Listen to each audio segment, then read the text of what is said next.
Praise the Lord. ജീവജലം എന്ന പ്രതിദിന വാഗ്ദത്ത വചനത്തിലേക്ക് എല്ലാ ദൈവജനത്തിനും വേഗം വരുന്നവനായ യേശുക്രിസ്തുവിൻ്റെ അതിപരിശുദ്ധ നാമത്തിൽ സ്നേഹ വന്ദനം. ഇന്ന് 2025 ഏപ്രിൽ മാസം 30 ബുധനാഴ്ച. സ്വർഗത്തിലെ ദൈവത്തിൻ്റെ അളവറ്റ കൃപയാൽ 2025 4 മാസവും നാം പിന്നിടുകയാണ്. കഴിഞ്ഞ ഒരു മാസം കൂടെ അതാത് സ്ഥാനങ്ങളിൽ അത്ഭുതകരമായി അതിശയകരമായി നാം ഏവരെയും പോറ്റിപ്പുലർത്തിയ സർവകൃപാലുവായ ദൈവത്തിന് സകലവിധ നന്ദിയും സ്തുതി സ്തോത്രങ്ങളും അർപ്പിച്ചുകൊണ്ട് ഇന്നത്തെ വാഗ്ദത്ത വചനത്തിനായി ഒരുങ്ങാം. ഇന്ന് ജീവജലത്തിൽ കൂടി പ്രോമിസ് വേഴ്സായി നമുക്ക് ലഭിച്ചിരിക്കുന്നത് അപ്പോസ്തലനായ വിശുദ്ധ പൗലോസ് തെസ്സലോനിക്കർക്ക് എഴുതിയ 2-ാം ലേഖനം 3-ാം അധ്യായം 13-ാം വാക്യം. 2 Thessalonians chapter 3 verse 13 നാം ഇങ്ങനെ വായിക്കുന്നു: നിങ്ങളോ സഹോദരന്മാരെ നന്മ ചെയ്യുന്നതിൽ തളർന്ന് പോകരുത്. ജാതീയ വിജാതീയ വിശ്വാസ ആചാര അനുഷ്ഠാനങ്ങളിൽ നിന്നും ദൈവമക്കളുടെ ശുശ്രൂഷയുടെ ഫലമായി യേശുവിനെ രക്ഷകനായി സ്വീകരിച്ച് ദൈവകൃപയിലേക്കും വിശ്വാസത്തിലേക്കും വന്ന ഒരു വലിയ കൂട്ടമായിരുന്നു തെസ്സലോനിക്ക സഭയിൽ ഉണ്ടായിരുന്നത്. അവർക്ക് പൗലോസ് 2 പ്രധാനപ്പെട്ട കത്തുകൾ എഴുതിയതാണ് വിശുദ്ധ വചനത്തിൽ ലേഖന ഭാഗത്ത് ചേർത്ത് ലഭിക്കപ്പെട്ടിരിക്കുന്നത്. ഇന്ന് വാഗ്ദത്ത വചനമായി വായിച്ചു കേട്ട ഭാഗത്ത് പൗലോസ് വളരെ വ്യക്തമായി അവിടുത്തെ ശുശ്രൂഷകരോട്, ജനങ്ങളോട്, സഭാവിശ്വാസികളോട് ചില കാര്യങ്ങൾ ഉപദേശിച്ച് തൻ്റെ 2-ാം ലേഖനം അവസാനിപ്പിക്കുന്നു. മറ്റൊന്നുമല്ല, നിങ്ങളുടെ പക്കൽ നിന്നും വിശ്വാസം, രക്ഷ, നിത്യജീവൻ ഇവയൊക്കെ പ്രാപിച്ച പലരും അവയൊക്കെ വിട്ട് അവർക്കിഷ്ടമുള്ളതുപോലെ ജീവിക്കുകയാണ്. അത് അവർക്ക് തന്നെ ദൈവകോപം ശരദിച്ചു വെക്കുന്നു. മാത്രമല്ല, സഭാവിശ്വാസത്തിൽ നിൽക്കുകയും അവർ ചെയ്യേണ്ടതായിട്ടുള്ള ഉത്തരവാദിത്തങ്ങൾ ചെയ്യാതെ ജീവിക്കുകയും ചെയ്യുകയാണ്. അങ്ങനെ സഭയ്ക്കകത്ത് ഭിന്നിപ്പൊക്കെ ഉണ്ടാകുന്നു. എന്നാൽ അവരെ മാറ്റി നിർത്താതെ, ശത്രുവായി കണക്കാക്കാതെ, അവരെ സ്നേഹബുദ്ധിയ ഒരു സഹോദരൻ എന്ന നിലയിൽ അവരെ ഉപദേശിച്ച് ദൈവകൃപയിലേക്ക് മടക്കി വരുത്തണം. അങ്ങനെ നിങ്ങൾ നന്മ ചെയ്യുന്നതിൽ മടുത്തു പോകരുത്, തളർന്ന് പോകരുത്. ഇന്ന് നാം സമൂഹത്തിലേക്ക് നോക്കുമ്പോൾ മനുഷ്യരിൽ ഏറ്റവും കുറഞ്ഞു വരുന്ന ഒരു കാര്യമാണ് നന്മ ചെയ്യുക എന്നുള്ളത്. നമ്മളൊക്കെ ഇങ്ങോട്ട് പല വിധങ്ങളിൽ ആഗ്രഹിക്കുന്നുണ്ട്. പക്ഷേ നാം ത്യാഗം സഹിച്ചോ, ശരീരം കൊണ്ടോ, പണം കൊണ്ടോ, അല്പം ബുദ്ധിമുട്ടിയോ വേറൊരാൾക്ക് നന്മ ചെയ്യുവാൻ എത്രത്തോളം തയ്യാറാകുന്നുണ്ട്? അങ്ങനെ ഒരു കാലഘട്ടം കേരളത്തിലുണ്ടായിരുന്നു. പ്രത്യേകിച്ച് ക്രൈസ്തവ ജനതയുടെ ഇടയിൽ നിലനിന്നിരുന്നു. എന്നാൽ അതൊക്കെ മാറിപ്പോയി. ഒരു വിധത്തിൽ പറഞ്ഞാൽ ഇന്ന് മനുഷ്യൻ അണു കുടുംബങ്ങളിലേക്ക് ചുരുങ്ങിയപ്പോൾ ധാരാളം നന്മ വശങ്ങളും ചുരുങ്ങി ഇല്ലാതായി. ഒരു വിധത്തിൽ പറഞ്ഞാൽ നമ്മുടെ പിതാക്കന്മാരുടെ പ്രാർത്ഥനയുടെ ഫലമായി അടുത്ത തലമുറകളെ ദൈവം അനുഗ്രഹിച്ചു. ദാരിദ്ര്യവും ബുദ്ധിമുട്ടും ഒക്കെ മാറിയപ്പോൾ ഇപ്പോൾ അന്യോന്യമുള്ള ബന്ധങ്ങൾക്കൊക്കെ പരിമിതിയായി. കാരണം ആരോടും ബന്ധം പുലർത്തേണ്ട ആവശ്യമില്ല. അവരവർക്കുള്ളത് കൊണ്ട് ജീവിക്കാൻ കഴിയും. ആ നിലയിലേക്ക് മനുഷ്യ ജീവിതം സ്വാർത്ഥതയിലേക്ക് ഒതുങ്ങിപ്പോയി. എന്റെ കാര്യം, എന്റെ കുടുംബകാര്യം, അതിനപ്പുറത്ത് മനുഷ്യരൊരു ചിന്തയില്ലാതെ വന്നപ്പോൾ നന്മ ചെയ്യുക എന്നത് ആവശ്യകതയില്ലാത്ത ഒരു കാര്യമായി മാറി. മറ്റൊരു വിധത്തിൽ പറഞ്ഞാൽ, നിർഭാഗ്യവശാൽ സമൂഹത്തിൽ നിന്നും അത് പോയിരിക്കുന്നു. എന്നാൽ എല്ലാവരിലും അല്ല എന്ന് ഞാൻ എടുത്തു പറയട്ടെ. പിന്നെ ഇന്ന് നാം കാണുന്ന പലതും പേര് കേൾക്കുവാനും സ്ഥാനമാനങ്ങൾക്കും ദുരുദ്ദേശങ്ങൾക്കും മാത്രമായി തീരുന്ന അവസ്ഥയിൽ എത്തി. എന്നാൽ ആത്മാർത്ഥതയോടെ, സത്യസന്ധതയോടെ എന്റെ സഹോദര കുടുംബം, അത് വിശ്വാസത്തിലോ അവിശ്വാസത്തിലോ കൂട്ടായ്മയിലോ അല്ലാതെയോ രക്തബന്ധത്തിലോ പരിചയത്തിലോ ഏത് മേഖലയിലും ആയിക്കൊള്ളട്ടെ, വേദനിക്കുന്നു, ഭാരപ്പെടുന്നു, അല്പം പ്രയാസത്തിൽ കൂടെ പോകുന്നു. എന്റെ ഒരു കരുതൽ, ഞാനൊന്ന് കൈ നീട്ടിയാൽ നിശ്ചയമായും അതിപ്പോൾ അദ്ദേഹത്തിന്, ആ കുടുംബത്തിന് ഒരു സഹായകരമായിരിക്കും എന്ന് ചിന്തിക്കുന്ന ആളുകൾ വിരലിൽ എണ്ണാവുന്നതിലേക്ക് കുറഞ്ഞു പോയിരിക്കുന്നു. ഇങ്ങനെയുള്ള ഒരു സമൂഹത്തിലാണ് ഇന്ന് നാം ജീവിക്കുന്നത്.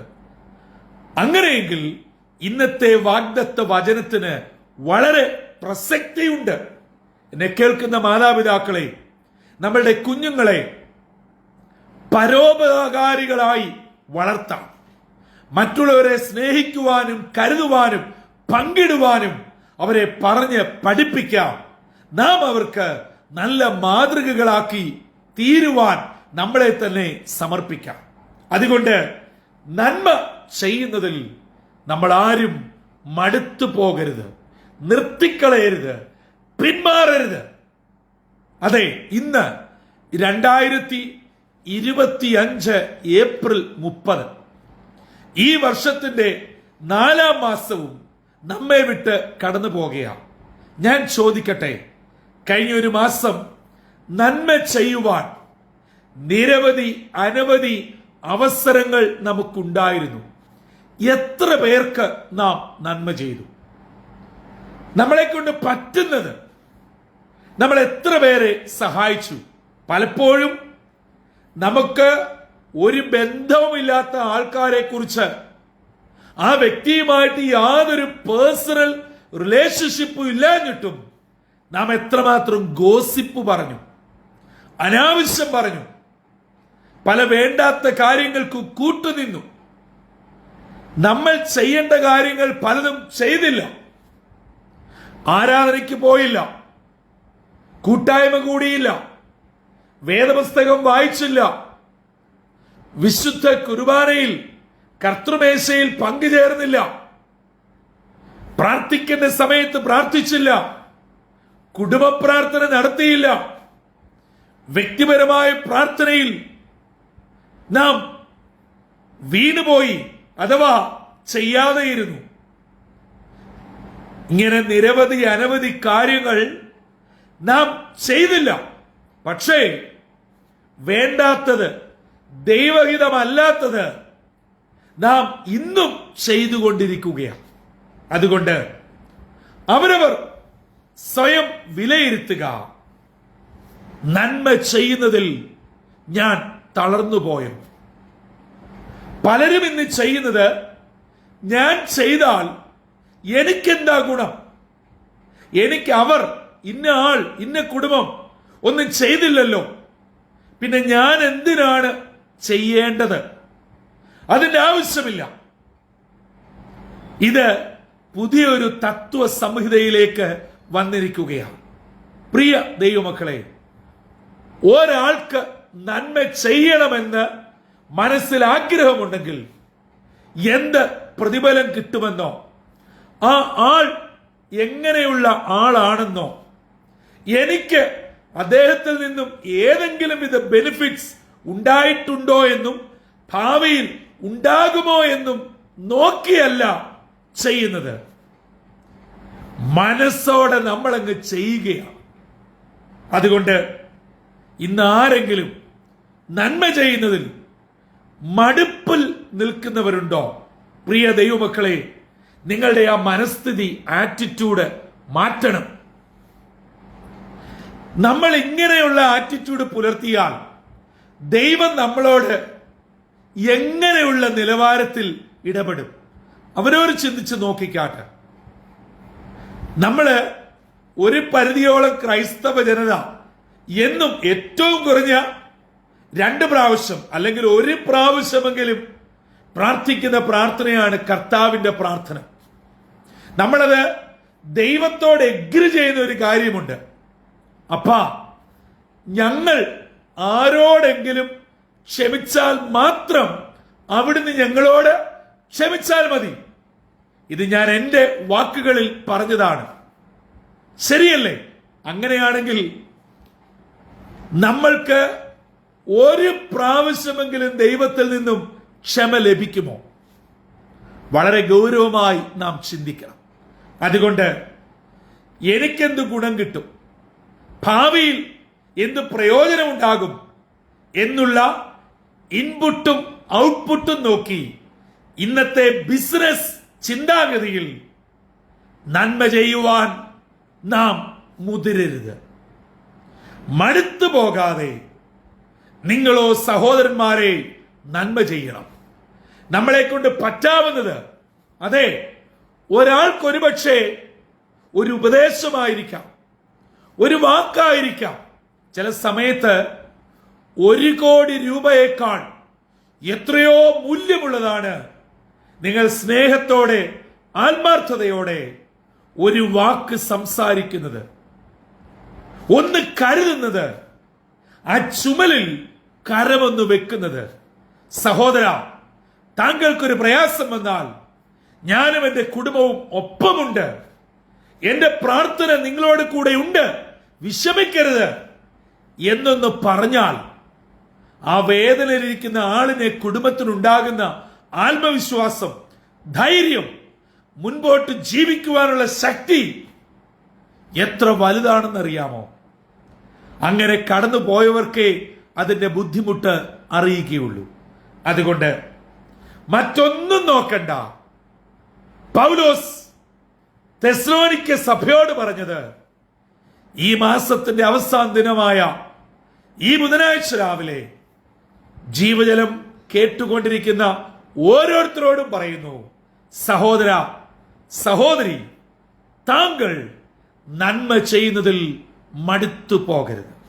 നമ്മളെ കൊണ്ട് പറ്റാവുന്നത് മാക്സിമം എല്ലാ നിലകളിലും ചെയ്യുവാൻ, പ്രവർത്തിക്കുവാൻ സർവശക്തനായ ദൈവം ഇടയാക്കട്ടെ. അങ്ങനെ നമുക്ക് ദൈവം നൽകിയ ആയുസ്, ആരോഗ്യം, കഴിവ്, പ്രാപ്തി, പിടിപാട്, ആൾബലം, സമ്പത്ത്, കുടുംബം, തലമുറ, വാഹനം, കഴിവ് എല്ലാം നന്മ ചെയ്യുവാൻ, അതിൽ കൂടെ അനേകരെ കർത്താവിലേക്ക് നേടുവാൻ സർവശക്തനായ ദൈവം ഇന്നത്തെ ദിനം നമ്മെ ഒരുക്കട്ടെ. അതിന് ഇന്നത്തെ വാഗ്ദത്ത വചനം നമ്മെ സഹായിക്കുകയും ചെയ്യുമാറാകട്ടെ. തലകളെ വണക്കാം, പ്രാർത്ഥിക്കാം. ഞങ്ങളെ അതിവാത്സല്യമായി സ്നേഹിക്കുന്ന ദൈവമേ, സ്വർഗീയ പിതാവേ, ഏപ്രിൽ മാസത്തിന്റെ അവസാന ദിനത്തിലേക്ക് തമ്പുരാൻ ഞങ്ങളെ പ്രവേശിപ്പിച്ചുവല്ലോ. ഈ വർഷത്തിന്റെ 1 മാസം കൂടെ അതിശയകരമായി ഞങ്ങളെ നടത്തിയ കൃപകൾക്കായി സ്തോത്രം. തെസ്സലോനിക്ക സഭയോട് അങ്ങയുടെ ദാസനായ പൗലോസ് പറഞ്ഞല്ലോ, സഹോദരന്മാരെ, നിങ്ങൾ നന്മ ചെയ്യുന്നതിൽ മടുത്തു പോകരുത്. കർത്താവെ, ഞങ്ങൾക്ക് എന്ത് കിട്ടും എന്ന് ചിന്തിച്ചോ പ്രതീക്ഷിച്ചോ അല്ല, ഞങ്ങളാൽ ചെയ്യാവുന്നത് ദൈവനാമത്തിനു വേണ്ടി, ദൈവരാജ്യത്തിനു വേണ്ടി ആത്മാർത്ഥതയോടെ ചെയ്യുവാൻ ഞങ്ങളെ അവിടുന്ന് ഒരുക്കണം. ഇന്നത്തെ വാഗ്ദത്ത വചനം കേട്ട് തങ്ങളെ തന്നെ സമർപ്പിക്കുന്ന, ദൈവകരങ്ങളിൽ ഏൽപ്പിക്കുന്ന എല്ലാവരെയും അപ്പന്റെ കരങ്ങളിലേക്ക് ഭരമേൽപ്പിക്കുന്നു. ഇന്നത്തെ ദിനം അനുഗ്രഹത്തോടെ നന്മയോടെ ഞങ്ങളെ പരിപാലിക്കണം. എല്ലാ അനുഗ്രഹങ്ങളാലും ഞങ്ങളെ നിറച്ചുകൊള്ളണം. യേശുവിൻ നാമത്തിൽ അപേക്ഷിക്കുന്നു. കൃപയോടെ കേൾക്കുമാറാകണമേ. ആമീൻ, ആമീൻ, ആമീൻ. പ്രിയ സഹോദരങ്ങളെ, നമ്മളായിരിക്കുന്ന ചുറ്റുപാടിൽ, സമൂഹത്തിൽ ആളിനെയോ മുഖമോ സാഹചര്യങ്ങളോ ഒന്നും നോക്കാതെ വചനം നമ്മെ പഠിപ്പിച്ചതുപോലെ നന്മ ചെയ്യുവാൻ പുത്തൻ തീരുമാനത്തോടെ ഏപ്രിൽ മാസത്തിന്റെ അവസാന ദിനം നമുക്ക് നമ്മുടെ ചുവടുകളെ വെക്കാം. ഇന്നത്തെ ദിനം അനുഗ്രഹത്തിന്റെയും നന്മയുടെയും ദിനമാവട്ടെ. വിഷമത്തിലോ ഭാരത്തിലോ സങ്കടത്തിലോ ആരെങ്കിലും എന്നെ കേൾക്കുന്നവരുണ്ടെങ്കിൽ നിങ്ങളുടെ വിഷമവും ഭാരവും വേദനയും ഒക്കെ തമ്പുരാൻ എടുത്തു മാറ്റി വളരെ സന്തോഷത്തോടും സൗഖ്യത്തോടും ഉയരത്തിലെ ദിവ്യമാകുന്ന സമാധാനത്തോടും നിങ്ങളേവരെയും നടത്തട്ടെ. അങ്ങനെ ഇന്നത്തെ ദിനം വിടുതലിന്റെയും അനുഗ്രഹത്തിന്റെയും നന്മയുടെയും ദിനമായി ദൈവകൃപയോടെ പരിപാലിക്കട്ടെ. കർത്താവിന്റെ ശ്രേഷ്ഠമേറിയ മുന്തിരിത്തോട്ടത്തിൽ നിന്നും brother Santhosh Kodukulangi. God blesses all.